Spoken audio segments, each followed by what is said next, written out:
उत्तर प्रदेश विधानसभा में मानसून सत्र शुरू हो गया है। वहीं विधानसभा में सीटिंग अरेंजमेंट भी बदल गया है। सपा के बागियों की सीट भी बदल दी गई है। वहीं अखिलेश यादव की सीट पर नए नेता प्रतिपक्ष को जगह दी गई है, लेकिन पल्लवी पटेल की जगह टस से मस नहीं हुई। सपा के सिंबल पर चुनाव लड़ी पल्लवी पटेल। पिछले दिनों भले ही सपा से दूरी उन्होंने कर लिया था, पर उनकी सीट में कोई परिवर्तन नहीं हुआ। वह अपनी सीट पर ही बैठी हुई दिखाई दे रही हैं। हालांकि सत्र के 2 दिन पहले अखिलेश यादव ने प्रेस कॉन्फ्रेंस में यह बात भी साफ कर दी थी कि वह पल्लवी पटेल की सदस्यता का विरोध करने नहीं जा रहे हैं, क्योंकि पल्लवी पीडीए की सदस्य हैं। आपको बता दें कि माता प्रसाद पांडे को नेता प्रतिपक्ष बनाकर नया दांव भी खेल दिया गया है, क्योंकि अभी तक नेता प्रतिपक्ष के रेस में समाजवादी पार्टी के वरिष्ठ नेता शिवपाल सिंह यादव का नाम चल रहा था। पल्लवी पटेल अपना दल कमेरावादी की राष्ट्रीय कार्यकारी अध्यक्षा हैं और सपा से उनकी पार्टी का गठबंधन है। राज्यसभा चुनाव के दौरान अखिलेश से उनकी तल्खियों की खूब चर्चा हुई थी और इस खबर ने काफी सुर्खियां भी बटोरी थी। उस दौरान वे कांग्रेस की शीर्ष नेतृत्व के संपर्क में भी थी, लेकिन बात शायद नहीं बनी थी। सूत्र बताते हैं कि वास्तव में वे अपनी माताजी के लिए, जो पार्टी की राष्ट्रीय अध्यक्षा हैं और जिनको राजमाता भी कहा जाता है, उनके लिए राज्यसभा का टिकट मांग रही थी, लेकिन बात नहीं बनी और पल्लवी नाराज हो गई। अभी हाल ही में उनकी सीएम योगी से मुलाकात भी काफी चर्चा में रही, जिसका लोगों ने अलग अलग अर्थ भी निकाला। लेकिन पल्लवी ने बताया कि वह मुख्यमंत्री से अपने विधानसभा क्षेत्र सिराथू की विकास कार्यों के संबंधित विषयों पर मुलाकात करने गई थी।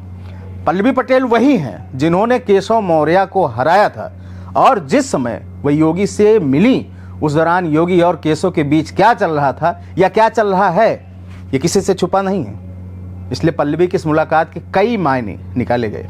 लोकसभा में पल्लवी ने असदुद्दीन ओवैसी की पार्टी AIMIM से गठबंधन कर कुछ सीटों पर चुनाव लड़ा, लेकिन सफलता उनको नहीं मिली। सभी सीटें हार गईं। सब मिलाकर उन्होंने अखिलेश से एक अघोषित विद्रोह किया था, लेकिन अखिलेश ने उनके विरुद्ध कोई भी कदम नहीं उठाया है। हालांकि आज सपा के पास काफी मात्रा में कुर्मी विधायक व सांसद हैं और उनको पिछड़े तथा अन्य पिछड़े नेताओं के चेहरे की कमी तो बिल्कुल नहीं है। फिर ऐसी क्या बात है कि अखिलेश पल्लवी का साथ नहीं छोड़ना चाहते हो? लोकसभा चुनाव 2024 के पहले हुए राज्यसभा चुनाव के दौरान क्रॉस वोटिंग करने वाले सपा के अधिकतर विधायक विधानसभा के मानसून सत्र के दौरान पीछे की सीटों पर बैठे हुए दिखाई दिए। अखिलेश यादव के तुरंत पीछे बैठने वाले सपा के मुख्य सचेतक रहे मनोज पांडे, तो पहले दिन ही विधानसभा की कार्रवाई में हिस्सा लेने पहुंचे ही नहीं। जानकारी के मुताबिक उनकी सीट भी पीछे कर दी गई है। आगे की तरफ बैठने वाले विधायक अभय सिंह और विनोद चतुर्वेदी, वो भी पीछे बैठे हुए दिखाई दे रहे हैं। लगभग यही हाल राकेश पांडे और अन्य बागी नेताओं का है।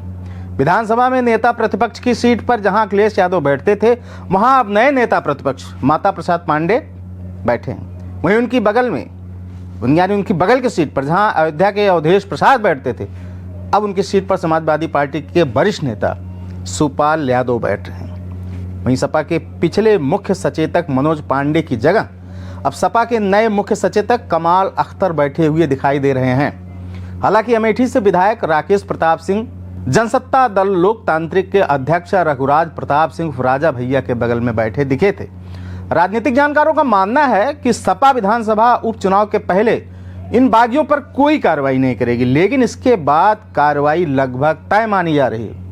इस अंक में बस इतना ही। आप देख रहे थे नाइट टीवी उत्तर प्रदेश। बहुत बहुत शुक्रिया। अगर आप इस वीडियो को YouTube पर देख रहे हैं तो चैनल को सब्सक्राइब करें और बेल आइकन दबाना ना भूलें। अगर Facebook पर देख रहे हैं तो चैनल को लाइक करें।